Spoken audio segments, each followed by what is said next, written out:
Assalamualaikum warahmatullahi wabarakatuh. Bismillahirrahmanirrahim. Dosa ngangsasi aku diemban dening ibuku ing Mataram. Assalamualaikum warahmatullahi wabarakatuh.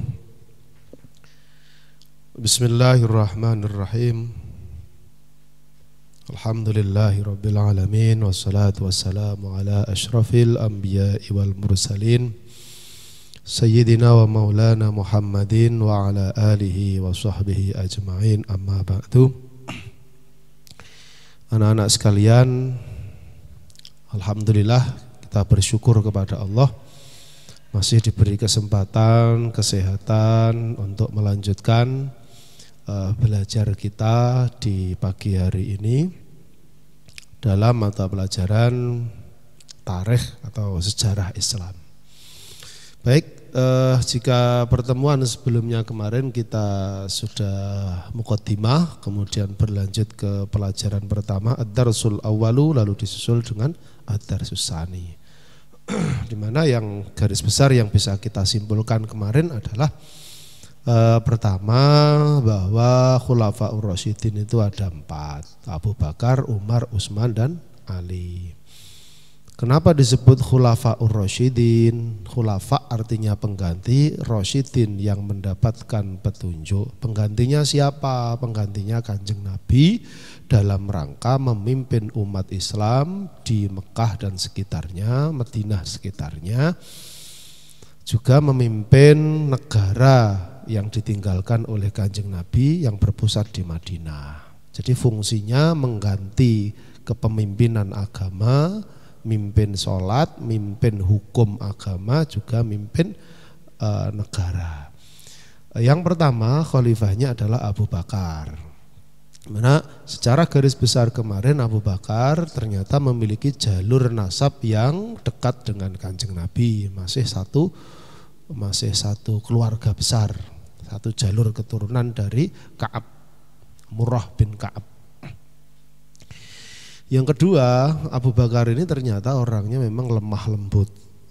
Pekerjaannya sebagai pedagang, suka menolong kiri kanan, sehingga banyak disukai penduduk di sekitarnya. Baik, sekarang kita akan masuk yang ketiga. Bismillahirrahmanirrahim. Ad-darsu tawikiku, pelajaran asalisu kang nomor 3. Rupane siratu Abi Bakrin, sejarahe Abu Bakar ba'dal Islam yang dalam sakwise mlebu Islam. Kana ono sapa Abu Bakrin, Abu Bakar radhiyallahu anhu, musahibaniku ngancani li Rasulillahi maring Rasulullah sallallahu alaihi wasallam qablan nubuwating dalam sakdurunge kenabian. Jadi Abu Bakar ini sudah jadi teman akrabnya Nabi Muhammad sejak sebelum Nabi Muhammad diangkat sebagai nabi. Jadi kalau di sejarah-sejarah itu dijelaskan siapa itu Nabi Muhammad itu selain pernah bekerja sebagai penggembala kambing, Nabi Muhammad itu juga merupakan seorang pedagang yang profesional, yang sukses, sudah keliling ke berbagai negara untuk jual beli. Karena memang orang Arab Quraisy itu sangat hebat sekali dalam jual beli. Nah, teman akrabnya ini adalah Abu Bakar ini. Yang kedua, walamma bu'isa lan nalikane den utus sapa Kanjeng Nabi sallallahu alaihi wasallam, kana mongko ono sapa Abu Bakrin, Abu Bakar iku awalaman kawitane wong amana kang beriman sapa Abu Bakar bihi kelawan Rasulullah, kelawan Kanjeng Nabi, minar rijali saking pira-pira wong lanang. Jadi ketika Nabi Muhammad diangkat oleh Allah pada usia 40 tahun di Gua Hira, itu kan Nabi Muhammad itu kan berdakwah sembunyi-sembunyi, belum terang-terangan, hanya kepada kalangan terdekat, keluarga dekat, teman dekat. Nah, teman dekat yang diajak ini adalah Abu Bakar ini, sehingga terkenal sebagai laki-laki dewasa yang pertama kali masuk Islam itu ya Abu Bakar ini. Lalu dari kalangan keluarga dekat yang masuk Islam awal mula adalah istri beliau sendiri, Sayyidah Khadijah. Kemudian dari kalangan, itu kalau kalangan wanita ya adalah Sayyidah Khadijah, istri beliau sendiri. Lalu kemudian ada Sayyidina Ali yang dari kalangan anak-anak. Sayyidina Ali masih usia MISD begitu ya, diajak masuk Islam. 3 tahun Kanjeng Nabi berdakwah seperti itu, secara diam-diam dari pintu ke pintu kepada yang terdekat, keluarga dekat, teman dekat. Wada'a, nomor 3, wada'a lan ngajak sapa Abu Bakar asdiqaahu ing pira-pira kancane Abu Bakar. Fa aslama mongko mlebu Islam ala yadhi ngatasé kemampuane Abu Bakar. Sopo kholkun menungso kasirun kang akeh, banyak sekali sahabat-sahabatnya sesama pedagang pebisnis ini diajak masuk Islam oleh Abu Bakar. Minhum iku setengah saking asdiqa Utsman bin Affan, rupan utawi Utsman bin Affan. Utsman bin Affan pedagang ini, pedagang sukses, kaya raya. Wa Zubair bin Al-Awwam dan Zubair bin Awam. Ini kelak Zubair bin Awam ini malah jadi menantunya Abu Bakar. Menantunya Abu Bakar. Wa Talhah bin Abdillah lan Talhah bin Abdillah, sahabat sing jenenge Talhah bin Abdillah. Sahabat Talhah ini juga pedagang sukses juga. Mereka kemudian masuk agama Islam, sehingga agama Islam awal-awal di samping diisi oleh keluarga dekat, teman dekatnya Kanjeng Nabi, diisi, dipeluk oleh orang-orang yang biasa-biasa saja, juga diisi oleh para pedagang-pedagang sukses. Yang keempat, wakana lan ono sapa Abu Bakar iku yastari nuku sapa Abu Bakar al-abida ing pira-pira budak al-mukminina kang beriman. Senengane membeli, membebaskan budak-budak yang beriman. Wa ya'tikulan bebasaken sapa Abu Bakar hum ing al-abid ibtigha'a wajhillahi, krana mengharapkan ridhone Allah taala, mauluhur Allah. Kemarin seperti yang kita contohkan adalah yang namanya Bilal itu, Bilal bin Rabah itu. Sukanya itu begitu itu.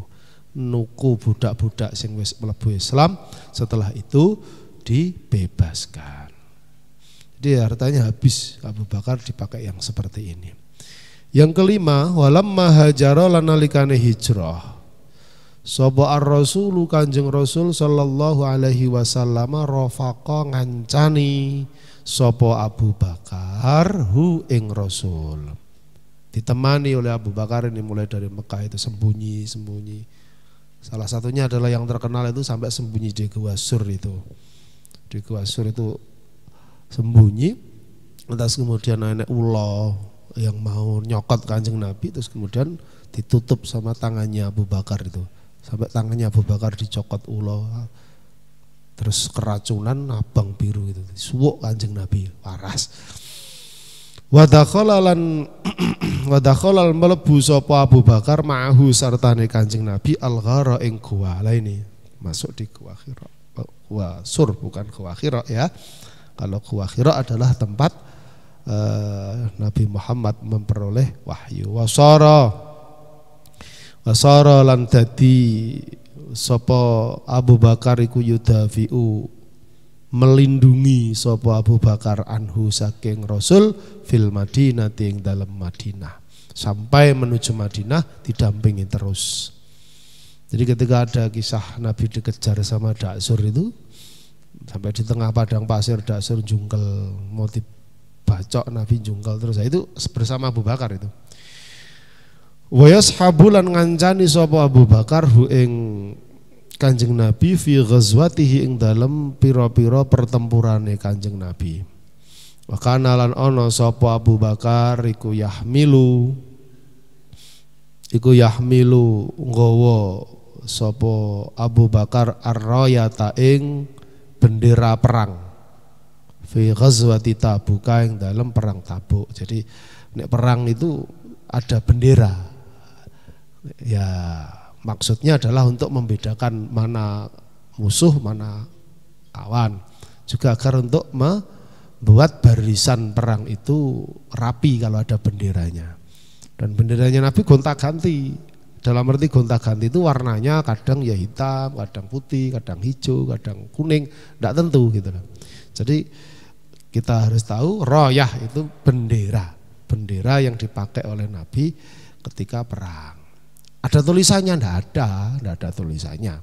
Itu ya polosan gitu saja. Biasanya itu dibawa di depan sendiri sambil bawa tombak yang panjang sekali itu, itu ada benderanya di situ. Itu sebagai penanda bahwa itu adalah kepala pimpinannya ada di situ. Jadi nanti pasukannya nggak kesulitan untuk mencari di mana barisannya. Jadi kalau hari-hari ini ada orang yang bilang royah bendera nih Kanjeng Nabi terus ada tulisannya, nah itu keliru, itu enggak pernah ada, apalagi warnanya harus putih, harus hitam, enggak. Bendera nih Kanjeng Nabi perang itu warnanya beraneka macam, enggak selalu sama. Pokoknya yang penting harus beda dengan musuhnya gitu saja. Kalau musuhnya biru ya dia pakai putih gitu. Kalau musuhnya hitam kita pakai sebaliknya, dan yang penting beda dan tidak ada tulisannya. Yang keenam, wahajja lan haji sapa Abu Bakar radhiyallahu anhu bil muslimina kelawan wong Islam kabeh fisanating dalam tahun atasi'ati kang kaping 9 minal hijrati saking hijrah. Jadi ya hajinya ya bareng Kanjeng Nabi itu di haji wada itu. Walamma maridha nalikane sakit sapa Kanjeng Rasul sallallahu alaihi wasallam amara perintah sapa Rasulullah ing Abu Bakar bis sholati kelawan ngimami salat bil muslimina kelawan wong Islam. Fasalla mongko salat sapa Abu Bakar bihim kelawan al muslimin. Jadi Nabi sakit itu berhari-hari sakit panas, jadi tidak bisa keluar dari dalamnya mau imami, akhirnya merintah Abu Bakar itu. Inilah yang kemudian yang dipakai dasar oleh umat Islam waktu itu, wahia utawi salat, maksudnya salat karo wong Islam itu as-shalah bil muslimin itu isyaratun iku isyarah listihqaqihi maring berhae Abu Bakar al khilafata ing dadi penggantine Kanjeng Nabi. Nah, ini menunjukkan isyarah bagi kalangan para sahabat dan para ulama ahlus sunnah wal jamaah, itu menunjukkan bahwa memang penunjukan Abu Bakar sebagai pengganti pemimpin setelah Rasul itu tidak ada penunjukan langsung. Tapi dasarnya adalah ketika Nabi sakit tidak bisa ngimami, ternyata yang disuruh Kanjeng Nabi mimpin ngimami adalah Abu Bakar. Itu sudah cukup menjadi isyarah bahwa Abu Bakar itu berhak untuk jadi pengganti penerusnya Kanjeng Nabi dalam memimpin umat Islam. Bukan mengganti jadi Nabi, tapi mengganti memimpin, kepemimpinannya yang diganti. Soalnya ada dari madhab lain nggak usah disebutkan ya, madhab lain yang mengatakan bahwa tidak berhak Abu Bakar itu. Nah, tidak berhak. Yang berhak itu siapa? Ali bin Abi Thalib. Ada yang seperti itu. Sehingga sampai madhab ini itu tidak suka dengan Abu Bakar itu. Mereka menyebutnya Abu Bakar itu nyerobot haknya Ali untuk mengganti Kanjeng Nabi sebagai pemimpin. Oh, nanti Ali ada gilirannya sendiri kan, ternyata sebagai khalifah yang keempat. Ada urut-urutannya sendiri. Tuh pelajaran yang ketiga terkait dengan proses peralihan kepemimpinan dari Nabi kepada Abu Bakar itu. Dasarnya. Selanjutnya ad-darsu ar-rabi'u. Ad-darsu tawikiku pelajaran ar-rabi'u kang kaping 4. Rupane sabatuhu penetapane Abu Bakar. Depan sekali golek dhewe di bawahnya ad-darsu salis itu Abu Bakar. Sabatuhu penetapannya Abu Bakar radhiyallahu anhu. Nah, sekarang bagaimana proses Abu Bakar itu menjadi pemimpin umat Islam waktu itu, mengganti meneruskan Kanjeng Nabi. Khilafah, khalifah itu pengganti ini Kanjeng Nabi. Jadi sithik akeh sedikit banyak tingkah lakunya meniru kepada Kanjeng Nabi. Jadi kalau ada pemimpin entah di sejarah sebelah mana ngaku-ngaku jadi khalifah, kok ternyata tidak meniru Kanjeng Nabi, banyak jeleknya, itu berarti bukan khalifah, itu raja kalau begitu itu ya, sebutannya tok khalifah. Lama tuwfiya nalikane wis seda sapa Rasulullah sallallahu alaihi wasallam. Kana ono sapa Abu Bakar iku ghaiban. Ghaib artinya tidak di tempat. Iku ghaiban tidak di tempat. Kharijal Madinati ing dalem jabane kota Madinah. Jadi waktu itu Abu Bakar tengah melakukan perjalanan dagang keluar kota Madinah. Jadi tidak ngerti kalau di Madinah ada kejadian Nabi sakit keras yang kemudian sampai menjemput ajalnya itu. Yang kedua, falamma balagha mongko nalikane wis tumekahu ing Abu Bakar apa al khabaru berita. Akbala madhep sapa Abu Bakar alan nasi ing atase menungso. Nah, ternyata beritanya itu cepat sekali menyebar sampai kemudian Abu Bakar harus segera kembali ke Madinah untuk memastikan kabar berita itu. Ternyata dia menemui orang-orang di Madinah itu sama surem semua. Fawajada mongko nemu sapa Abu Bakar hum ing nas filtirabin ing dalem gelisah minal huzni saking sebab susah ala firaqir rasuli ngatasi berpisah karo Rasulullah sallallahu alaihi wasallam. Penjuru Madinah tidak ada orang tersenyum. Sewedih kabeh, nekuk wajah kabeh, nangis kabeh.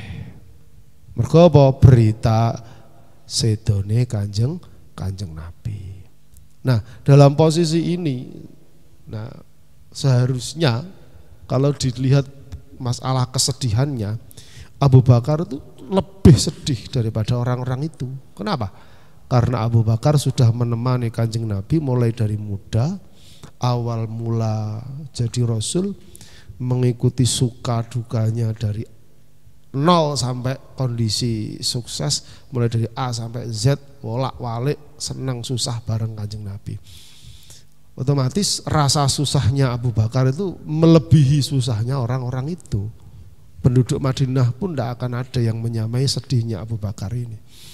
Tetapi Abu Bakar itu orang, walaupun orang yang lemah lembut, tapi memiliki hati yang sangat tegar. Fasa'ida mongko munggah sapa Abu Bakar al mimbaro ing mimbar. Jangan dibayangkan mimbarnya kayak mimbar masjid ya. Mimbarnya itu ya kayak kayu dari korpo apa namanya, kayu korma itu ya. Tapi dibikin trap-trapan kayak undak-undakan, undak telung ini. Enggak. Wa khotobalan pidato sapa Abu Bakar an-nasa ing menungso khutbatan kelawan khutbah, kelawan pidato. Hassa nganjuraken sapa Abu Bakar hum ing nas fiha ing dalem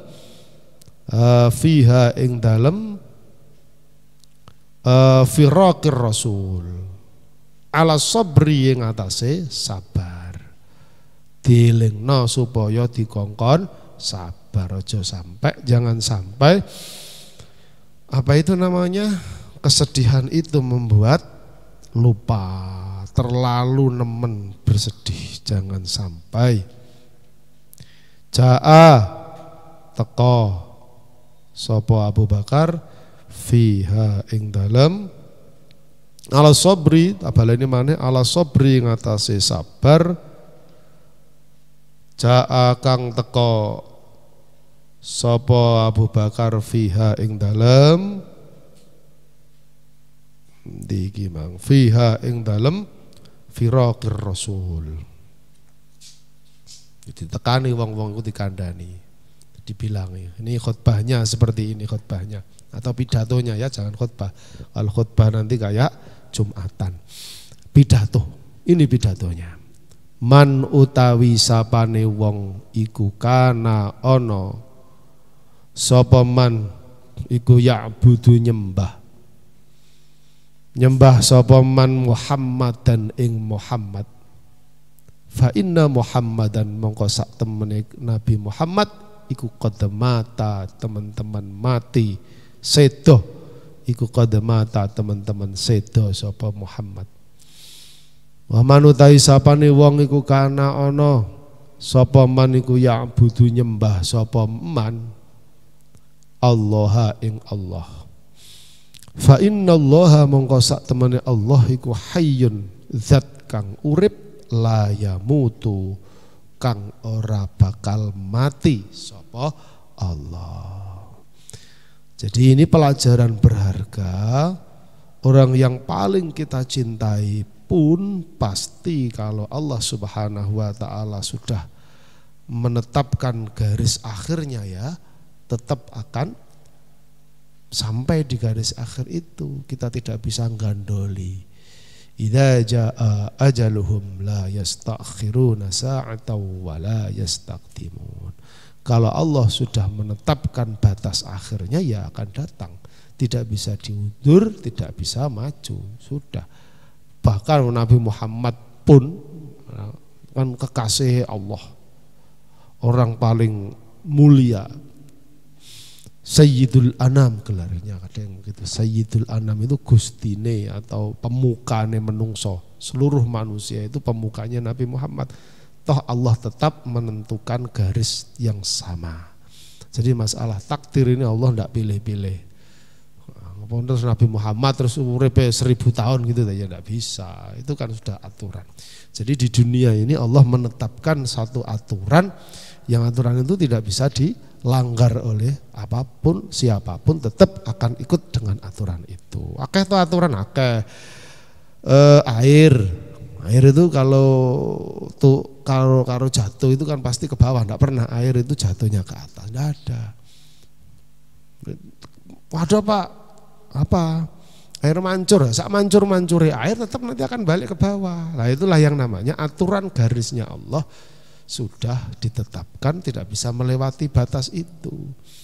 Sama lagi apa itu namanya pohon atau tumbuh-tumbuhan, tidak ada tumbuh-tumbuhan itu terus daunnya tidak ke atas tuh, turun ke bawah, itu tidak ada. Namanya daun-daunan pohon-pohon itu mesti ya metu teko tanah terus ke atas.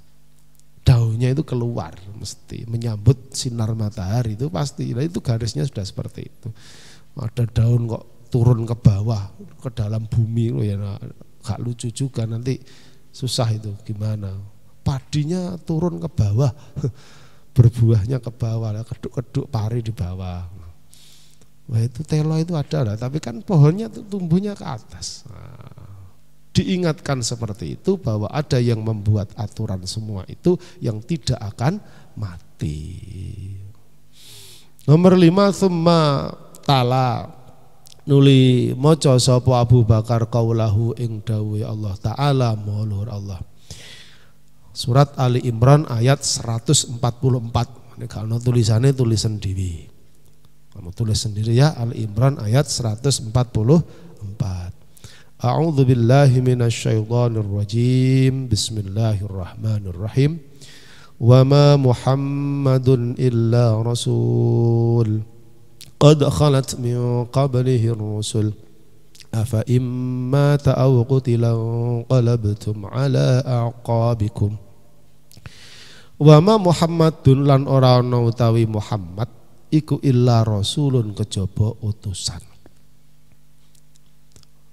Maksudnya apa? Nabi Muhammad itu yang membedakan dengan manusia yang lain cuma satu, statusnya sebagai Rasulullah. Adapun fisiknya sama seperti fisiknya manusia pada umumnya. Ada kelebihan-kelebihan, ya jelas ada. Nabi Muhammad secara fisik ada kelebihan. Kenapa? Ya karena Rasul itu tadi. Kalau tidak Rasul ya tidak ada kelebihan fisiknya. Misalkan Nabi itu kalau berdiri bareng orang-orang itu ya, kalau diajar sama orang yang endek, nah itu Nabi itu enggak terlalu tinggi-tinggi amat. Tapi kalau jajaran sama orang yang tinggi cangkung, Nabi Muhammad ini juga enggak terlalu kacek adoh dengan orang yang kacek itu apa ya? Tidak terlalu kacek adoh, pertautannya itu enggak jauh. Jadi kayak iso mular musat gitu. Nabi Muhammad itu enggak pernah pakai minyak wangi, tapi selalu harum. Nah, ciri-ciri fisik seperti ini adalah bagian dari kelebihan namanya Rasul itu. Setiap Rasul pasti diberi kelebihan oleh Allah. Ya karena Rasulnya itu. Qad khalat wis teman-teman wis ora ana min qablihi saking sadurunge Rasul sadurunge Muhammad sapa ar-rusulu pira-pira rasul, pira-pira utusan. Biyen wis akeh maksudnya. Rasul ngene iki ya terus akhirnya ya diambil nyawanya oleh Allah. Afa immata ana ta lamun seda sapa rasul au qutila utawa terbunuh sapa rasul, jadi rasul ada yang terbunuh. Contohnya adalah Nabi Yahya. Nabi Yahya itu dibunuh oleh kaumnya sendiri yaitu Bani Israel. Ingkala betul mongko podo kembali sira kabeh ala aqabikum ing atase masa lalu sira kabeh. Apa terus nek Nabi Muhammad iki sedo kowe bakal balik kafir maneh, maksudnya begitu. Balik agama biyen maneh. Nah, itu sudah diperingatkan di dalam Al-Qur'an. Wa kana lan ana sapa Abu Bakar radhiyallahu anhu. Iku ajladan nasi luweh tabahe menungso. Li firaqi Rasulillahi maring berpisah saking Rasulullah sallallahu alaihi wasallam. Wa aqwahum lan luweh kuat-kuatin nas. Wa asyaddahum lan luweh banget-bangetin nas apane baksan kekuatane. Maksudnya kekuatan jiwanya, hatinya kuat sekali menerima kondisi seperti itu. Jadi wajarnya itu yang paling susah harusnya Abu Bakar. Dan memang susah banget, tetapi rasa susah itu mampu ditekan sehingga tidak nampak kepada yang lain. Inilah contoh gampang bagaimana seorang pemimpin itu berada di depan anak buahnya. Jadi harus mampu dia tampil fresh kayak tidak ada masalah, sehingga anak buahnya pun akan ikut fresh, ikut tidak punya masalah. Padahal di dalam hati dan jiwanya mungkin menimbun masalah yang lebih besar dari masalahnya anak buah gitu loh. Anak buah tidak dikasih tahu. Untuk apa? Untuk membuat anak buahnya itu ikut kuat, fresh, kerjanya bagus, maka organisasinya nanti juga ikut jalan, ikut semangat. Bahwa ternyata si pimpinan itu di dalamnya luar biasa sakit hatinya, beban beratnya tidak perlu diceritakan kepada orang lain. Itulah beratnya jadi pemimpin, itu harus memiliki kekuatan, bukan fisik tapi kekuatan hati, jiwa, pikiran yang di atas orang-orang pada umumnya. Yang ketujuh, fakhaffa mongko dadi ringan inda idzin dalam nalikane mengkono-mengkono iki apa jazaun nasi sedih menungso. Jadi karena Abu Bakar mengambil sikap seperti itu, maka segera lantas jadi contoh. Abu Bakar, Abu Bakar manungso sabar. Ya banyak orang yang nyontoh. Do nyontoh kabeh.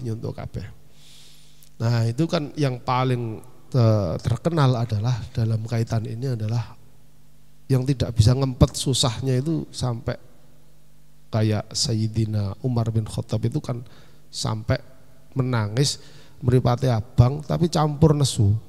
Jadi dia keluar rumah sambil bawa pedang, lalu kemudian teriak-teriak siapa sing ngumumno Muhammad, Nabi Muhammad sedo tak pateni.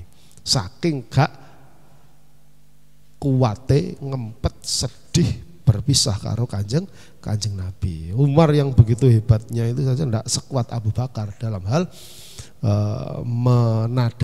menadai itu menjaga hati dan jiwanya, sabar, lapang dadanya nggak seperti Abu Bakar. Maka jangan heran lantas kemudian yang lebih diutamakan untuk dipilih jadi pemimpin adalah Abu Bakar. Karena ketika seluruh negara sedih, susah, tidak bisa mengontrol hati dan jiwanya, hanya Abu Bakarlah yang bisa menenangkan jiwa seluruh masyarakat saat itu. Wa takhadzulan padha ngalap sapa nas Abu Bakrin ing Abu Bakar kudwatan ing panutan. Nah, digawe contoh. Akhirnya jadi contoh. Nah, kalau pemimpin kok klimprak-klimpruk ya anak buah ya klimprak-klimpruk, lemes gitu loh. Kalau pemimpinnya itu giat ya anak buah ikut giat. Kalau pemimpinnya itu bisa menyenangkan, anak buah juga akan ikut senang. Jadi jangan pemimpinnya memberi kesedihan terus kepada anak buahnya, anak buah ya raiso jalan gitu. Contoh apa dalam hal ini adalah fisobri ing dalam kesabaran, wasabati lan ketabahan. Jadi Abu Bakar menjadi contoh. Jadi sudah dua hal yang bisa kita tarik kesimpulan mengapa Abu Bakar yang paling layak menggantikan Kanjeng Nabi. Yang pertama, isyarah dari Kanjeng Nabi waktu sakit, Abu Bakar yang disuruh ngimami. Yang kedua, Abu Bakar memiliki kesabaran dan ketabahan jiwa dan hati yang lapang sekali. Kuat sekali menerima cobaan yang paling berat yang seluruh warga Madinah tidak mampu, do nangis kabeh, do susah kabeh ditinggal Kanjeng Nabi. Abu Bakar bisa kuat dan tabah serta menenangkan semua manusia. Saking sedihnya itu kan sampai 3 hari. 3 hari orang Madinah itu sampai gak mikir Kanjeng Nabi itu jenazahnya harus dirawat, itu gak mikir. 3 hari sampean. Mergo apa? Saking susahnya tidak ngerti harus berbuat apa. Koyok petik cilik-cilik kelangan babonane. Nah, enggak bisa berbuat apa-apa. Budel, tiba-tiba bodoh, tiba-tiba enggak bisa mengerti harus melakukan apa. Abu Bakarlah yang tampil mengambil posisi ketika masyarakat Madinah panik, susah, sedih, enggak ngerti apa ini.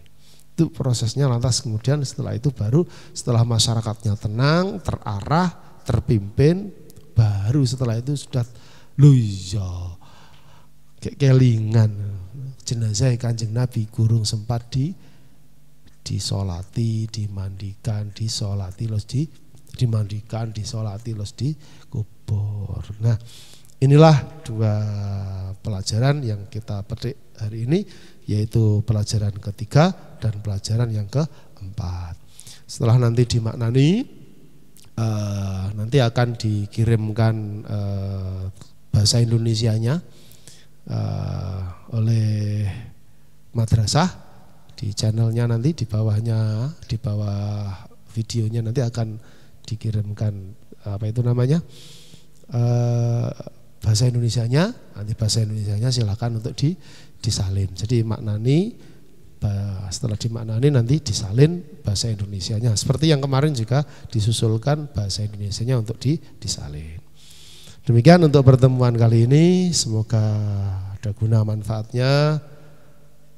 Waffaqna Allah lima yuhibbu wa yardah. Wal 'afwu minkum.